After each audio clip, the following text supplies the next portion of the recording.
Oh, hey there. So I want to tell you about a sinful woman. Now, probably not the story that you're thinking it's going to be, but let me tell you real quick. So Jesus gets invited by a Pharisee. Now, a Pharisee was a church leader at the time, okay, to his house to have dinner. Big party. Basically, he's showing Jesus off to his friends. And Jesus comes, and there's a lot of people there. And this woman, who was a sinful woman, and lived a sinful life, which we assume is an adulteress or a prostitute or OnlyFans girl, something like that, whatever she may be, comes and is crying and weeping and crying at his feet and starts wiping the tears off with her hair. And then she has very expensive perfume and pours that on him. And the Pharisee doesn't even say it out loud. He thinks to himself, if Jesus really was a prophet, he would know what kind of woman is touching him, and he wouldn't let her anywhere near him.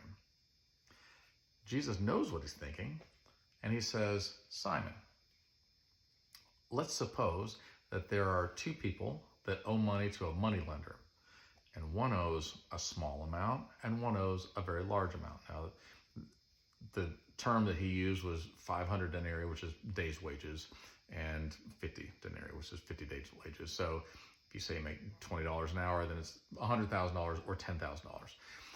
And they both were forgiven, okay? Which one would love the lender more? And the Pharisee says, well, I imagine the one who is forgiven more. And he goes, you have judged correctly.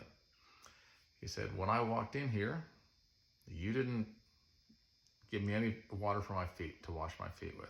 You didn't greet me with a kiss. He went through this list, right? And this woman has washed my feet with her tears. She has repented of what she's done. She has poured perfume on my feet. And he looks at her and he says, your sins are forgiven. And everybody's like, who is this that can forgive sins? Who does he think he is, right? And he says, but he who's forgiven little loves little. He who's forgiven much loves much. When we know the gravity of what we've done and what the penalty for that should be, and that we're forgiven for that, we're filled with nothing but gratitude. And there's no condemnation for anybody else. I'm like, look, myself, for example, okay, I know that I was a bad person. Nobody has to tell me I was a bad person. I got a second chance at life. I was forgiven, and I was saved from hell. And I don't look at anybody and think I'm better than you. Not one person. I don't care how bad they are. I'm like, I was right there with you, buddy.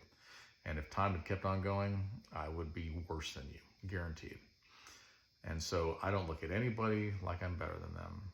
But also, I have a humility that's like, look, God forgave me for so much. Who in the world am I to tell anybody how to live their life? I am just grateful. I'm just grateful for what I have.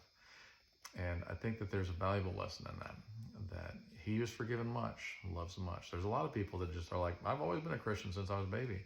And I'm not hating on that. If you've always been a Christian since you're a baby, good choice, right? God saved you from the life you could have had. But sometimes maybe they don't appreciate it quite as much. I'm not hating.